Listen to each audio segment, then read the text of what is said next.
एक ऐसा सॉल्यूशन बताने जा रहा हूं कि 498 की क्वेश्चन जितने टाइम में होगी उससे आधे टाइम में ही आप अपना एक केस ना केवल सॉल्व कर लेंगे बल्कि 498 हट जाएगा और झूठा दहेज का केस भी आप पे से हटेगा। साथ ही पत्नी के जेल जाने के 100% चांसेस बढ़ जाएंगे। असल में यही चीज आपको समझनी होती है। पता आपको लगभग होता है, पर दिक्कत क्या है कि सही तरीका और सही नियम से किसी ने आपको बताया नहीं है।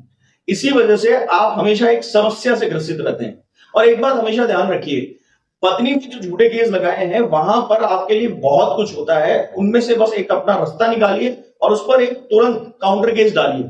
जब भी किसी व्यक्ति पर आप केस डालते हैं तब वो ज्यादा डरता है। अगर वो आप पर केस कर रहा है तो वो शहंशाह जैसा फील करता है।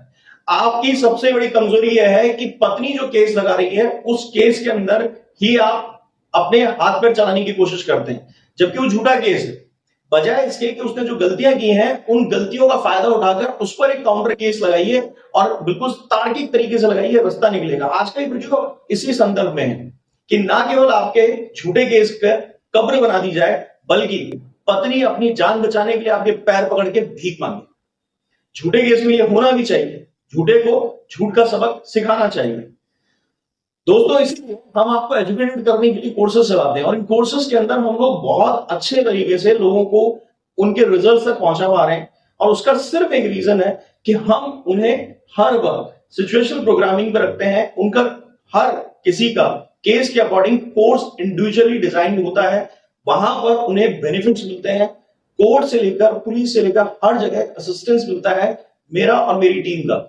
और यही फायदा है कि वो बहुत अच्छा परफॉर्म कर रहे हैं, कॉन्फिडेंट एंड स्ट्रांग है, अपने केसेस को बेहतरीन तरीके से डील कर पा रहे हैं वकीलों के साथ भी। और बिना वकील के भी कुछ लोग अपना केस सुप्रीम कोर्ट तक जाके लड़ रहे हैं। अब इन दिनों हम लोगों ने धीरे धीरे अब अपनी सक्सेस स्टोरीज बतानी भी शुरू की है। कुछ वीडियो लगातार इस महीने से आ रहे हैं और आप देख पा रहे हैं कि हमारे लोग किस तरह से रेजिस्टेंस क्रिएट करते हैं अपने केसेस के अंदर और कितने मजबूत तरीके से अपने केस को स्ट्रांगली डिफेंड कर पा रहे हैं। आप अगर इन कोर्सेज का हिस्सा होना चाहते हैं, इतने कॉन्फिडेंट और स्ट्रांग होना चाहते हैं, दिए गए व्हाट्सएप नंबर पे डिटेल लीजिए और ज्वाइन कीजिए। आप इसमें किसी कानूनी समस्या में समाधान चाहते हैं तो यहाँ व्हाट्सएप नंबर है, इस पर डिटेल ले लीजिए और अपॉइंटमेंट बुक कराने के बाद फिर आपसे बात होगी। नमस्कार दोस्तों, मैं हूं राहुल जैफ, लीगल इंडिया चैनल में आपका दिल से स्वागत करता हूं।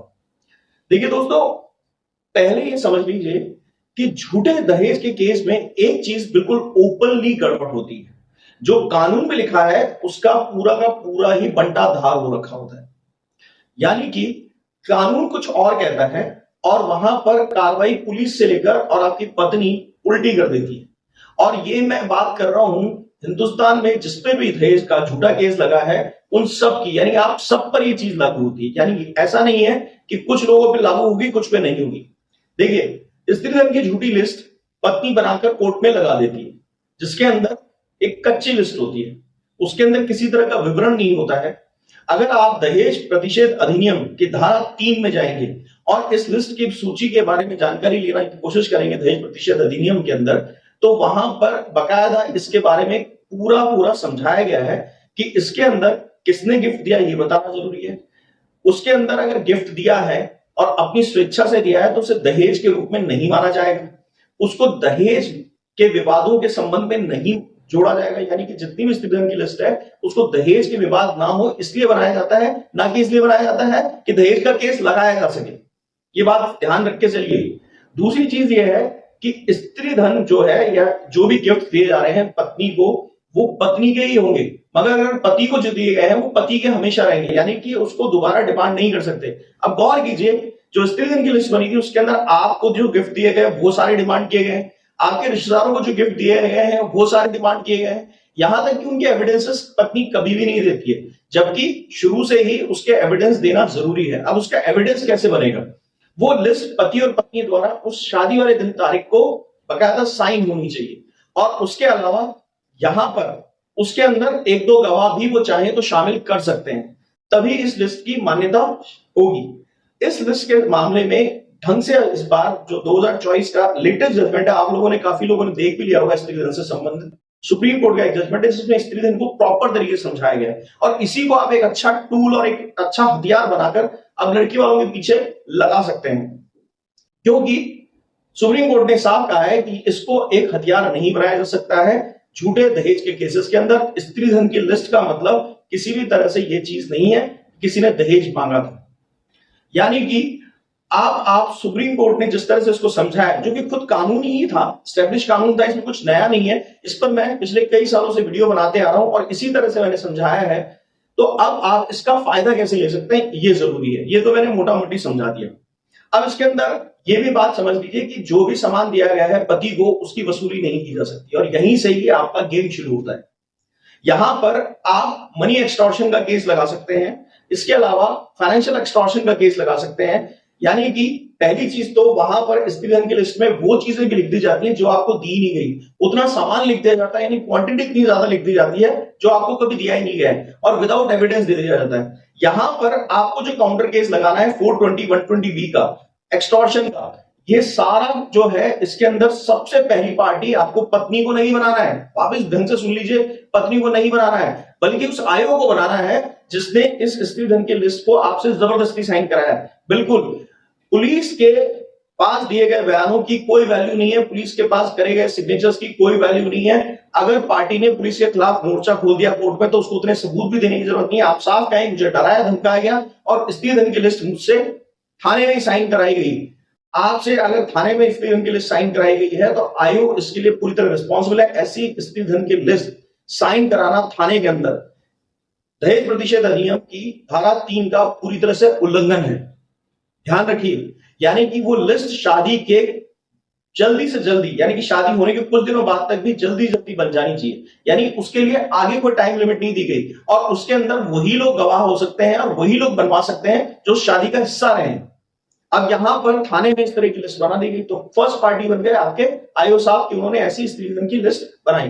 दूसरी चीज, रिकवरी का राइट कभी भी पुलिस के पास नहीं है। अब आपने ढंग से सुना मगर समझ में नहीं आया। जी हाँ, स्त्री धन की रिकवरी पुलिस नहीं कर सकती जब तक कि कोर्ट ने आदेश नहीं किया। सिर्फ पुलिस स्त्री धन की रिकवरी के लिए कोर्ट से आदेश लाकर, ऑर्डर लाकर, सर्च वारंट के थ्रू ही आपसे सारा सामान जब्त कर सकती है और रिकवरी भी कोर्ट के आदेश पर ही कर सकती है। सर्च करे, बताए पुलिस कोर्ट को कि देखिए ये जो सामान है, जो दूल्हा है उसके पास, ये पति जो है उसके पास पाया तो गया है, पर वो सामान भी आपसे वही वसूल सकती है जो पत्नी के यूज के लिए दिया गया है। कौन सा सामान पति के यूज के लिए दिया गया है, कौन सा सामान पत्नी के यूज के लिए दिया गया है, कौन से गिफ्ट रिश्तेदारों को दिए गए, ये 3 लिस्ट बननी जरूरी है। अगर वो लिस्ट नहीं बनी है शादी के बाद तो पत्नी भी जल्दी से स्त्री धन की डिमांड नहीं कर सकती। यानी कि वो अपने स्त्री धन की डिमांड के लिए ऐसा नहीं कह सकती कि सोफा मेरे यूज के लिए दिया गया था, टीवी मेरे यूज के लिए दिया गया था कॉमनली। तो ये चीजें जो है कई बार एक ग्लिच पैदा कर देती हैं और यहां पर इसको डिफाइन करने के लिए ही सुप्रीम कोर्ट ने गाइडलाइन जारी की इस जजमेंट में, जो Ankit Singh versus state of UP का था। इसके अंदर 2024 में ये बहुत अच्छा जजमेंट आया है और ये पहले से एस्टेब्लिश लॉ के ऊपर आया है। कोर्ट ने इसके अंदर सिर्फ एस्टेब्लिश लॉ को प्रॉपर तरीके से वापस समझा दिया है, जबकि ये स्थापित है, ऐसा ही चला रहा है। यानी दहेज के विवादों के लिए स्त्री धन के इस तरह की लिस्टों को यूज नहीं किया जाएगा, जबकि किया जाता है, आपको विवादित किया जाता है आपके केस के अंदर। और रिकवरी का काम कोर्ट के अलावा कोई नहीं कर सकता है जब तक कि कोर्ट ने ऑर्डर नहीं दिया कि पत्नी का सामान रिकवर कराएं। सिर्फ 406 की धारा लगा सकती है पुलिस, मगर उसके अलावा वो कोर्ट को रेफर करेगी और एक केस बनाकर फिर रिकवरी वारंट लेकर आएगी और वो रिकवरी सूट जो है वो बकायदा कोर्ट में ही फाइल होगा। और अगर नहीं हुआ है तो इन सब के लिए आप एक काउंटर केस बनाइए। पहले आईओ, सेकंड पार्टी आपकी पत्नी, आईओ के साथ मिलकर उन्होंने षड्यंत्र रचा, आपसे अवैध वसूली की गई और ऐसे सामान की भी वसूली करने की कोशिश की गई, धमकियां दी गई। जो भी आपके पास रिकॉर्डेड उनके जो कॉल्स हैं वो दिखाइए कोर्ट के अंदर कि ऐसे हमें धमका रहे थे पुलिस वाले, ऐसे हमें डरा रहे थे, थानों में आपको बार बार बुलाया गया, जो सामान नहीं था उससे ज्यादा की रिकवरी भी कई बार कराने की कोशिश करते हैं।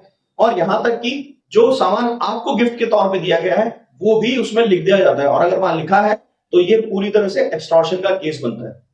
अब आपकी पत्नी 420 और 120 में रजिस्टर्ड होगी, भागेगी और बचती फिरेगी, यानी कि इसमें सीधा सीधा जुर्माना होता है। अब मजे की बात यह है कि प्रथम दृष्टया ये साबित पाया गया है कि ऐसा हुआ है ना आपके केस में, तो ऐसा हुआ है और ये चीज आप कोर्ट को दिखा भी रहे हैं। इस आधार पर आप बकायदा एक जबरदस्त काउंटर केस लगाकर अपनी पत्नी के खिलाफ बकायदा ये सब चीज कर सकते हैं। और खास तौर से उन लोगों को मुबारकबाद देना चाहता हूं जिसको ये करने के लिए पुलिस ने कोई नक्शा नहीं बनाया, अड़ोसी पड़ोसी के बयान नहीं लिए और ना ही इस तरह के जिन रिश्तेदारों ने वो सामान और गिफ्ट दिए थे उनको गवाह बनाया, जिनके सामने सामान और गिफ्ट दिया गया था उनको गवाह नहीं बनाया।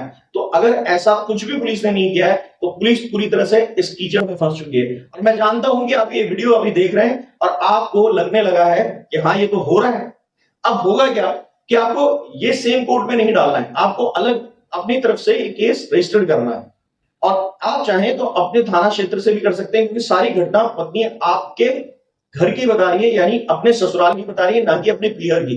तो ऐसी कोई बाउंडेशन नहीं है कि झूठा 498 का केस वहां लगा दिया, वो 0 एफआईआर में लिखा हुआ है। इसलिए उसकी वैल्यू इस जुरिस्डिक्शन से ही जुड़ती है जहां पर आपका खुद का घर है, जहां पर उसने सारी घटनाएं बताई हैं, सारे रिश्तेदारों को दोषी बनाया है।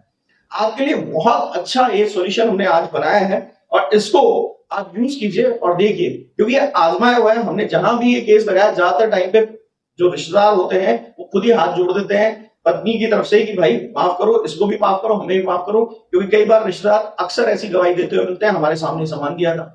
पर जब इस तरह का काउंटर केस बनकर आता है जिसके अंदर आपको जबरदस्ती आपका भी सामान लौटाने के लिए कहा गया और वो सामान भी देने के लिए कहा गया जो सामान तो कभी शादी में दिया ही नहीं गया था, आपने अगर उस पर दावा ठोक दिया तो आयुष आप अपनी नौकरी बचाने के लिए आपसे हाथ जोड़कर विनती करके इस केस को खत्म करवाएंगे और बाकी सारे केसेस में भी एफआईआर लगवा देंगे और खत्म करेंगे। ये प्रैक्टिकल चीजें हैं, ऐसा करते हुए काफी लोगों को देखा गया है और इसमें रिजल्ट आने के चांसेस 100% के आसपास रहते हैं। आप अगर इस वीडियो को और इसके कंटेंट को समझ पा रहे हैं और पसंद कर रहे हैं तो फिर लाइक कीजिएगा, शेयर कीजिएगा, सब्सक्राइब कीजिएगा। धन्यवाद।